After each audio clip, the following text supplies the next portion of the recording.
hidup seseorang dibentuk oleh keyakinan yang dimilikinya. Sebagai muslim, keyakinan kita berpatri pada dua kalimat syahadat. Asyhadu an la ilaha illallah wa asyhadu anna Muhammadar Rasulullah. Kalimat ini membentuk perilaku kehidupan. Itulah ikrar yang kita ucapkan. Artinya, pada saat kita berkata asyhadu an la ilaha illallah, saya bersaksi tidak ada Tuhan selain Allah, kita sudah melaksanakan sebuah ikrar. Kalau saya yakin tidak ada Tuhan selain Allah, itu berarti saya tidak akan pernah takut kecuali hanya kepada Allah. Saya tidak akan pernah menggantungkan hidup kecuali hanya kepada Allah. Saya tidak akan melarikan persoalan kecuali hanya kepada Allah. Saya tidak akan minta tolong kecuali hanya kepada Allah. Saya tidak akan minta rezeki kecuali hanya kepada Allah. Berurat dan berakar itu di dalam hati, membentuk kepribadian dan mewarnai seluruh langkah kehidupan kita. Di zaman kita fasih betul mengucap dua kalimat syahadat. Tahlil pun lancar. Tetapi konsekuensi dari kalimat itu sering kita abaikan. Apalagi kita sedang berhadapan dengan zaman yang serba sulit seperti sekarang ini.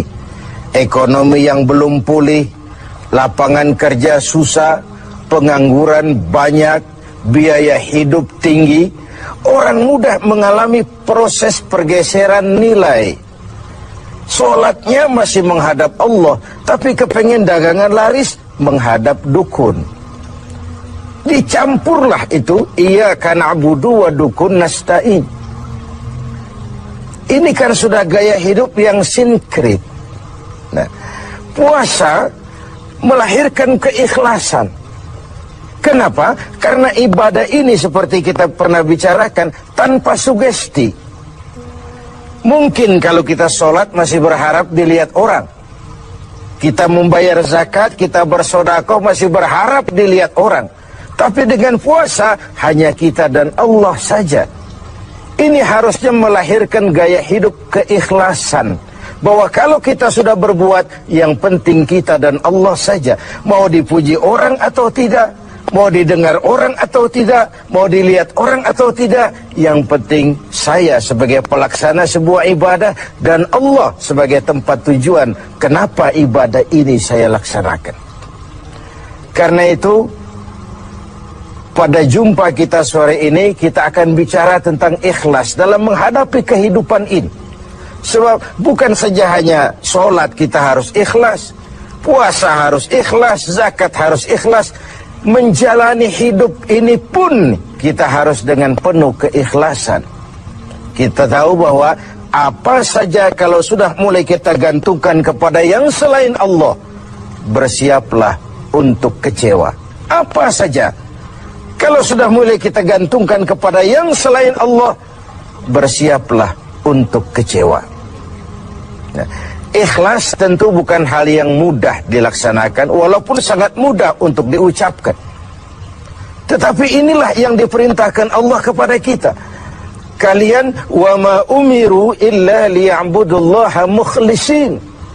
Kalian tidak diperintahkan kecuali hanya menjadi penyembah Allah yang penuh keikhlasan. Penyembah Allah yang berangkat dari semangat keikhlasan. Saya ingin mengungkap apa yang pernah disampaikan oleh Imam Al-Ghazali tentang keikhlasan ini. Beliau menyatakan, An-nas kulluhum mauta illa al-alimun wal-alimuna niyamun illa al-amilun wal-amiluna mughtarruna illa al-mukhlisun. Manusia, kata Al-Ghazali, pada dasarnya mati kecuali orang yang berilmu. Orang yang berilmu walaupun dia hidup, tidur kecuali yang mengamalkan ilmunya. Dan orang yang mengamalkan ilmunya, banyak yang tertipu, kecuali yang ikhlas di dalam mengamalkannya. Begitulah dalam kehidupan ini, manusia pada dasarnya mati, kecuali orang yang berilmu. Tidak banyak yang bisa dilakukan tanpa ilmu. Ilmulah yang membuat manusia itu hidup, bergerak, berbuat, berkembang, tumbuh menjadi lebih maju. Ilmu dalam sebuah ungkapan lama membuat hidup jadi mudah. Seni membuat hidup jadi indah. Dan agama membuat hidup jadi terarah. Dengan ilmu hidup jadi mudah. Apa yang hari ini terjadi di benua lain, hari ini juga kita tahu dari kamar kita. Dari kamar kita bahkan kita bisa ngobrol ke luar negeri. Itu kemudahan yang terjadi karena faktor ilmu. Dahulu tahun 50-an, orang kita kalau pergi haji ke Mekah 6 bulan. Kita sudah lupa dia baru pulang 6 bulan. Yang ada cuma kapal laut, sementara Mekah Madinah unta. Sekarang orang berhaji cukup 1 bulan. Kemajuan ilmu yang menciptakan Boeing memotong waktu 5 bulan. Ruang dan waktu sudah bukan masalah. Manusia mati kecuali yang berilmu. Orang yang berilmu, walaupun dia hidup, tidur, kecuali yang mengamalkan ilmunya itu. Nah, orang yang mengamalkan ilmunya, banyak yang tertipu. Merasa sudah banyak karyanya, sudah banyak ibadahnya, sudah banyak kebaikannya. Mereka banyak yang tertipu, illal mukhlisun, kecuali yang ikhlas di dalam mengamalkan ilmunya itu. Ikhlas itu, itulah roh dari amal yang kita kerjakan. Amal tanpa ikhlas, jasad tanpa roh, mati nilai amal kita. Nah, dan iblis itu luar biasa. Sehingga Nabi katakan, iblis masuk ke tubuhmu, menggodamu melalui saluran darahmu. Persempit jalan masuk iblis ke tubuhmu. Sahabat bertanya, dengan apa ya Rasul? Dengan zikir dan lapar.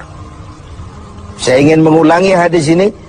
Iblis masuk ke tubuhmu, menggodamu melalui saluran darahmu. Persempit saluran masuk iblis ke tubuhmu. Dengan apa ya Rasul? Dengan zikir dan dengan lapar. Jadi ketika kita melaksanakan ibadah puasa ini, kita mempersempit ruang gerak iblis. Itu makna bahwa kalau datang Ramadan, diikat setan dan iblis itu. Siapa yang mengikat? Ya kita sendiri. Dengan apa? Dengan ibadah puasa. Kita ikat dia, tidak berkutik, memperturutkan hawa nafsu sebagai kendaraan utama si iblis tadi. Jadi kembali kepada soalnya, keikhlasan. Itulah nilai dari amal kita. Nah, iblis datang kepada setiap orang dengan bendera yang tidak sama. Iblis datang kepada orang kaya dengan bawa bendera bakhil. Iblis datang kepada penguasa dengan membawa bendera kezaliman. Iblis datang kepada para kiai dengan membawa bendera hasud, iri hati, dengki. Iblis datang kepada orang kaya dengan membawa bendera pelit, bin bakhil alias kikir. Strateginya berbeda, bergantung kepada yang didatanginya. Nah, kalau itu tidak terkena, ditanamkannya lah perasaan bangga. Amalmu sudah banyak, kebaikanmu sudah banyak. Dihilangkanlah keikhlasan kita. Karena itu hadirin dan pemirsa, saya ingin menyampaikan sebuah potret tentang ikhlas ini. Dulu ada cerita. Kiai punya santri 2 orang. Satu namanya si Ali, satu namanya si Umar. Satu hari si Ali pergi ke kebun, nyabut singkong.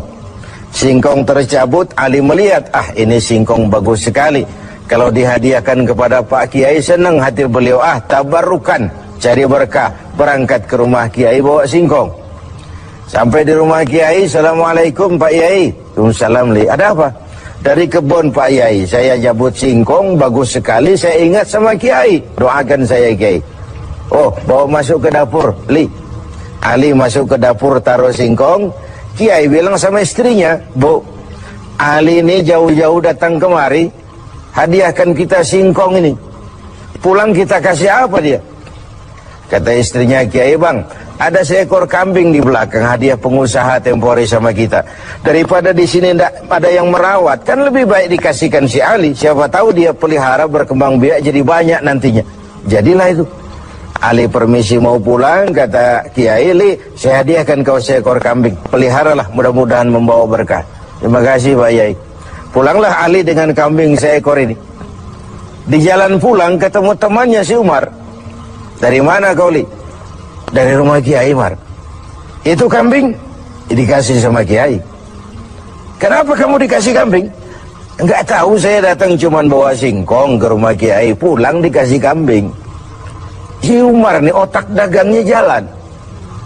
Kalau Ali saja bawa singkong dikasih kambing, bagaimana kalau saya bawa duren? Jadi mampirlah si Umar ke pasar beli duren 3 buah, dibawalah ke rumah Kiai. Kiai, assalamualaikum. Ada apa, Mar? Duren Kiai, ikhlas karena Allah, ikhlas Kiai, silakan. Oh, bawa masuk ke dapur, Mar. Umar taruh singkong taruh duren di dapur. Kiai bilang lagi sama istrinya, Bu, Umar ini datang bawa duren lebih banyak dari yang dibawa si Ali. Kita kasih apa dia pulang? Kata istrinya Kiai, Abang nih kambing seekor pun sudah dikasih Ali, Bang. Sudah nggak ada apa-apa lagi di rumah. Gitu ya? Iya. Jadi macam mana? Kata istrinya Kiai, begini sajalah, Bang. Ali tadi kan datang bawa singkong. Lalu Umar nih daripada pulang tangan kosong, sudah singkong Ali saja kasihin si Umar. Begitu. Iyalah. Ya jadilah. Umar permisi mau pamit pulang, kata Kiai, Mar, ada singkong, kamu bawa pulanglah, saya hadiahkan sama kamu, rebus, mudah-mudahan bawa berkah buat kamu. Pulanglah si Ali bawa singkong nih kan. Jadi ini sebuah potret betapa si Ali yang ikhlas bawa singkong dapat kambing. Umar nih yang punya target bawa duren 3 pulang dapat singkong. Nah, jadi ini sebuah cerita bahwa apa saja kalau sudah kita mulai bukan karena Allah, bersiaplah untuk kecewa.